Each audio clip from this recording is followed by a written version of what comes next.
আসসালামু আলাইকুম, কেমন আছেন সবাই? আশা করি সবাই ভালো আছেন। তো কালকে আমি একটা ভিডিও দিয়েছিলাম, আপনারা সবাই খুব দুঃখ প্রকাশ করছেন। তো ইতিমধ্যে কতগুলো ইম্পর্টেন্ট কমেন্ট আসছে যে আপু এটা আপনার এত বড় বাচ্চা হওয়ার কারণ কি, বা আমরা কি করতে পারি, বা একটা গরু 284 দিন হয়ে গেছে তাও ডেলিভারি হচ্ছে না কেন, এটা নিয়ে আসলে মূলত কথা। তো প্রথমত হচ্ছে গরু হচ্ছে 280 থেকে 285 দিন পর্যন্ত যাইতে পারে, 285 দিন পর্যন্ত গেলেও ওইটা নর্মালি। কিন্তু আমি আমার খামারের ঘটনা বাচ্চাটার কথা আগে বলি, তারপরে বাকিগুলো বলি। তো আমার খামারে যেটা আমার যে ওটার যে বড় বাচ্চা হয়েছে, এটা তুই যে আমি বললাম যে অনেক দিন ওভার হয়ে গেছে, নিজে থেকে তো ডেলিভারি করানোর কোনো মনে করি না আমি, কারণ এটা হিতে আরও সমস্যা হয়ে যায়। কারণ আল্লাহ তাআলা নর্মাল ডেলিভারি দিবে, আর জোর জবরদস্ত করা এমন তো কোনো সমস্যা পাইনি যে করাবো।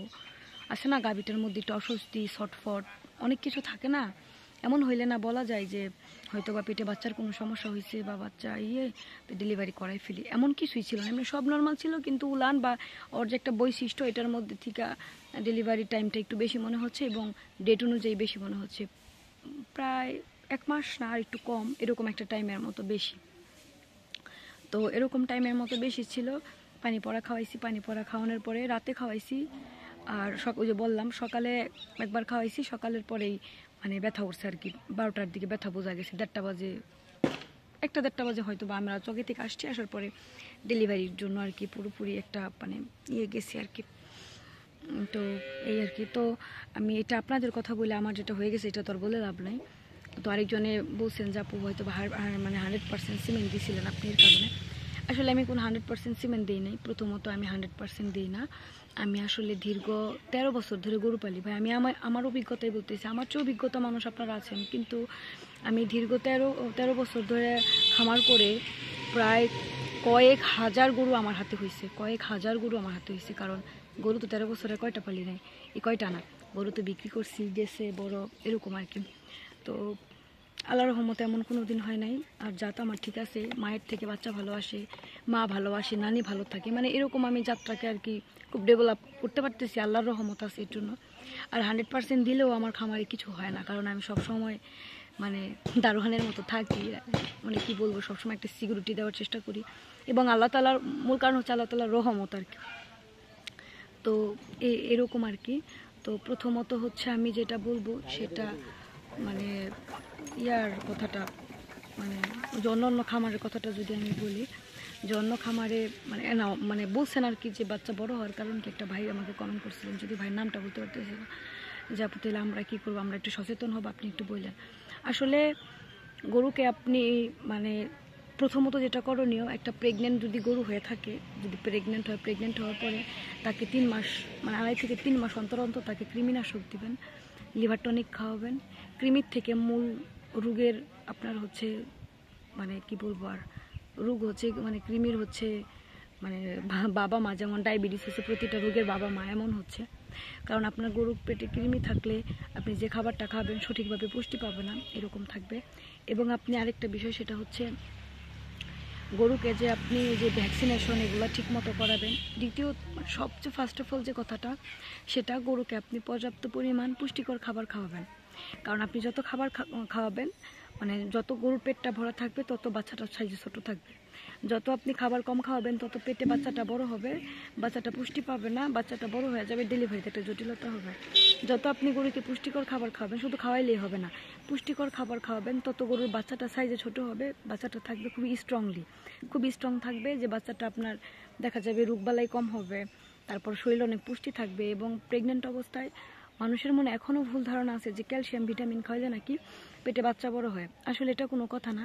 আমরা যারা মহিলা, আমরা যারা মায়েরা আছি, আপুরা আছি, যারা আমরা প্রেগনেন্ট থাকি, আমি কিন্তু এক বাচ্চার মা, যখন আমরা প্রেগনেন্ট থাকি আমাদেরকে গাইনি ডাক্তার কী দেয় জানেন?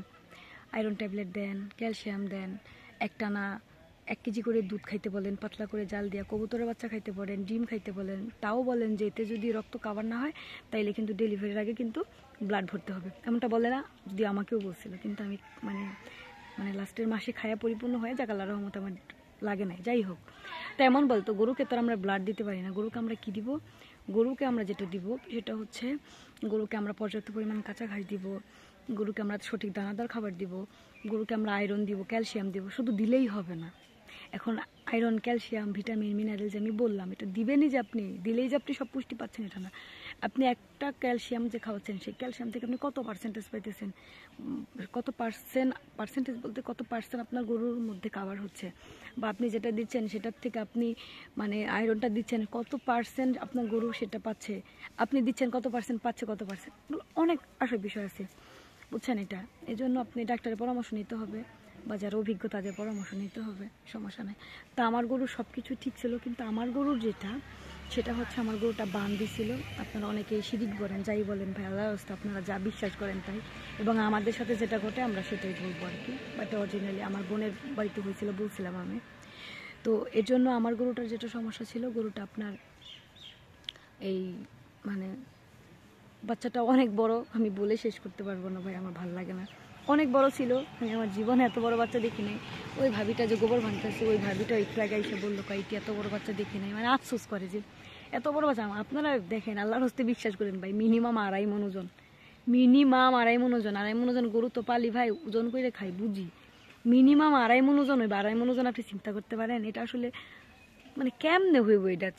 আর লোমগুলা ছিল এত বড় বড় সাইজের, মানে একটা বাত্তি গরু যেমন হয় না, আর কোমর ছিল একটা গাভীর কোমরের সমান, ফোনে বোঝা যায় না, ছবি তুলছে দূরের থেকে স্ক্রিনে সব।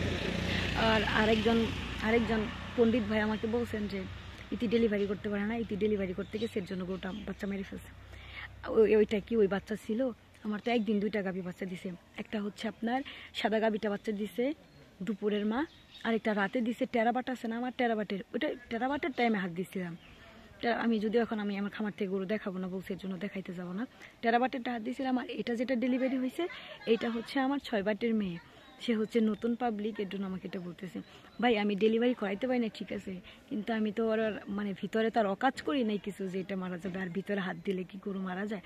ভিতরে হাত দিলে কি বাচ্চা মারা যায়? ভিতরে হাত দিলে আপনি যদি না বুঝেন তাহলে জরায়ু ছিঁড়ে ফেলবেন, গুটা জরায়ু ছিঁড়ে ফেলবেন। আর আমি গুটি নাই, জাস্ট হাতে একটু নিয়ে অয়েল নিয়ে আমি ভিতরে শুধু জাস্ট আমি দেখছি যে বাচ্চাটা কোন পজিশনে থাকে, বা আমি যদি ভবিষ্যতে ডেলিভারি করাতে যাই পজিশনটা আমি জানতে চেয়েছি, বিষয়টাই, আর কিছু না এটা। আর আমি একটু বাচ্চাগুলো দেখাই আমি তার, ওই যে ওইখানে যে আমার ওই যে বাচ্চাটা জিব্বা দিয়ে আপনার হচ্ছে মানে চাটতেছে না, ওই 4টা বাচ্চাটাই হচ্ছে টেরাবাটের মেয়ে, ওই যে পাখি বসছে এখানে। আর ওই যে সাদা যে বাচ্চাটা শুয়ে আছে ওইটা হচ্ছে আমার জমজ আর 6 বাটের মেয়ে আর কি, সরি 6 বাটের মেয়ে না, মানে সাদা গাভীর হচ্ছে মেয়ে আর কি, 2টাই তো মেয়ে বাচ্চা হয়েছে। আর যেটা আপনার মানে ওই দিন ডেলিভারি হয়েছে যে বাচ্চাটা আপনার নাই দুনিয়াতে, সেটা হচ্ছে আপনার ছেলে বাচ্চা হয়েছিল। আর 2টা মেয়ে বাচ্চা, ওইটা ছেলে বাচ্চা হয়েছিল। তো এই আর কি, এর জন্য ভাই না যাই না বলবেন না। আমি আমার জিনিসগুলোকে কিভাবে কন্ট্রোল করতে হয়, কিভাবে করতে হয়, এটা আমি খুব ভালো জানি ভাই। আশা করি আপনার মতো একজন বা 2-1জন পাবলিকের কাছ থেকে না জানলেও চলবে, কারণ কিছু কিছু কথাই আপনার মানে বুঝে না মানে চোখ দিয়ে দেখে না, মানে কি কমু আর, মানে চোখ দিয়ে দেখে না, এদের চোখ নাই, কানা হয়ে গেছে এরা। বলে ইতি যে গরুটা ডেলিভারি করতে গেছে, ইতি ডেলিভারি করতে গেছে গরু তো মারা যাবে, মানে দুঃখে হাসিও আসে, মানে কি কমু আর। এগুলো 2-একটা কথা কইতে গেলেও ইতি কথা শোনায় রাগ করে। আপনি তো চোখ দিয়ে দেখবেন ভাই, আমি তো টেরাবাটেরটাই হাত দিয়ে দেখছি, আমি তো 6 বাটের মেয়েকে দেখি না। জনম্বরে আপনার দেখা আসলাম 6 বাটের মেয়ে, তাহলে সে জানে না বুঝছে না কেন সে কমেন্ট করতে আসে বলেন। যাই হোক, তো এই জন্য গরুকে সবসময় পুষ্টিকর খাবার দিবেন ভাই। যে ভাই প্রশ্ন করছেন সে ভাইয়ের উত্তরে আমি এটা বললাম আর কি, যে 284 দিন হয়ে গেছে, রাত জাগেন, 2-1 দিনের মধ্যে খেয়াল রাখেন। গরু 9 মাস 10 দিনের এদিক সেদিক একটু হইতে পারে, এটা সমস্যা নেই, 2-1 দিন এদিক সেদিক হইলে ওইটা কোনো প্রবলেম নেই। আমার মতো তো আর 1 মাস ওভার হয়ে যায় না গরুর, এটা নিয়ে সমস্যা নেই। তো মানে গরুকে হচ্ছে যে খাবারটা দিবেন সেই খাবারটা যেন অবশ্যই পুষ্টিকর হয়, এবং গরুকে আপনি কোনোদিন ঠকায়েন না ভাই। গরুকে ক্যালসিয়াম, ভিটামিন প্রেগনেন্ট অবস্থায় দিন। যে যত কথা বললো যে ভিটামিন খাওয়াইলে বাচ্চা বড় হয়, যেগুলো বুঝে না যারা, অমূর্খ পাবলিক কিছু আছে যারা, মানে তারা এগুলা বলবে, মানে এটা মানে কি বলবো, তাদেরকে খামারি খাতায় ধরলে হবে না। খামারি হইতে হলে আপনাকে আপডেট হইতে হবে, আপনাকে জানতে হবে, বুঝতে হবে, এটাই। যদি আপনার গরুকে যদি ক্যালসিয়াম ভিটামিন খাওয়াইলে বাচ্চায় বড় হয়ে যেত, এই বছরে মানে হাজার হাজার কোটি টাকা, দিনে হাজার হাজার কোটি টাকা ভিটামিন ক্যালসিয়াম বিক্রি হইতো না পুরো বাংলাদেশে, তাই না? হাজার হাজার কোটি টাকা বিক্রি হয়, এটা আপনি জানেন না, এটাই। তো এই জন্য ওই চিন্তা করে লাভ নাই। গরু পালতেছি 13 বছর হয়ে গেছে, জীবনের বাকি সময় গরুর পিছনে দিয়ে দিলাম, হ্যাঁ, এর জন্য আশা করি দু একজনের কথা এরকম না বললেও চলবো ভাই, আমার কথায় খারাপ মনে করলে কিছু করার নাই। কারণ সে যে বলছি তুই ডেলিভারি করাইতে গেছে গরু তো মরবই, কিন্তু আমি তো এটা ডেলিভারি করাই নাই, আমি জাস্ট শুধু দেখছি, দেখে ওনার কাছে হ্যান্ড ওভার করে দিচ্ছি। আমার বোনের জামাই বলতেছিল কয় দেখ ভিতরে বুঝোস কি না, আস্তে আস্তে করা লাগবো। আমি বাচ্চার যখন আমি দেখছিলাম তখন টেরাবাটের হচ্ছে বাচ্চাটার হচ্ছে দাঁত পাইছিলাম, জিব্বা পাইছি, হাত পাইছি, মানে মাথার চিবি দিয়া দুইটা পা সুন্দর করে আসছে। এটাও পজিশন ছিল, কিন্তু ওই যে মানে অনেক টাইম হয়ে গেছিলো, বান দিচ্ছিল, সত্যি তো অভাব নাই। এই জন্য ভাবছি যে খামারের কোনো ভিডিওই আমি আর দিব না। হ্যাঁ, কারণ মানুষকে এত শিখায় বুঝায় লাভ কি, যদি দিন শেষে ব্যাড কমেন্ট আসে, দিন শেষে যদি নিজের ক্ষতি হয়, বলেন পাগলও তো নিজের বুঝবো। যে আর আমি এমন একটা পাগল যে দেখায় দেখায় আমি বলি যে এটা করবেন, এটা সেটা করবেন, মানে ভালো লাগে। কিন্তু এই সফট কর্নার থেকে যে মানুষে যে মানে হিংসা করতেছে আমায়, মানুষের যে বদনজর লাগতেছে, মানুষের যে আসলে কি না পারে, এটা হচ্ছে তার প্রমাণ। তো আমি আপনাদেরকে বলবো, আপনাদের কোনো প্রবলেম হইলে বা আমি ভিডিও দিব, সমস্যা নেই, ভিডিও দিব, সমস্যা নেই, ভিডিও করব। যাদের মানে শিখতে মন চাইবে আমার প্রতিটা ভিডিও ফলো করবেন, কিন্তু আমি আর গরু দেখায় ভিডিও দিতেছি না, আল্লাহ রাস্তার গরু দেখাইতেছি না। হ্যাঁ, খুব কম, এটাই। এই জন্য ভিডিও দিলে একটু দেখবেন, কারণ আমার প্রতিটা ভিডিওর মধ্যে আমি ইনফরমেশন দেওয়ার চেষ্টা করি। আর এটা তো বকবক করি না, মানে চেষ্টা করি যে আপনাদের মাঝে কিছু যেন একটা নলেজ একটু মানে দিতে পারি আর কি। নিজে যেটা জানি সেটা আর কি, ধার করে তো দিই না, নিজে যেটা জানি সেটাই দিই। তো সবাই ভালো থাকবেন, সুস্থ থাকবেন। মানে 284 দিন হয়ে গেলে ডেলিভারি হয়ে যাবে, সমস্যা নাই। এর কয়েকদিন আগেও হইতে পারে, 275 দিনেও হইতে পারে। কিন্তু আরেকটা ভাই বলছেন যে আপু আমার 280 দিনের কথা মনে বলছিলেন যে হয়েছে, বাচ্চাটা মারা গেছে। আসলে 280 দিন হচ্ছে আপনার কোনো মানে মানে ম্যাচুরিটি বাচ্চা আসবে না, যে বিষয়টা এমন না। এটা ম্যাচুরিটি বাচ্চা, হয়তো বা অন্য কোনো সমস্যা ছিল, মরতে তো অনেক কারণ হইতে পারে। আর অ্যাবর্শনের যে বিষয়টা, এটা নেক্সট ভিডিওতে আমি নিয়ে আসবো, ভিডিও অনেক লম্বা হয়ে গেছে। তো সবাই ভালো থাকেন, সুস্থ থাকেন। যদি কথা মাঝে কোনো ভুলভ্রান্তি থাকে কমেন্টে জানাই যাবেন, ইনশাল্লাহ চেষ্টা করবো করার জন্য। তো ভালো থাকেন সবাই, আল্লাহ হাফিজ।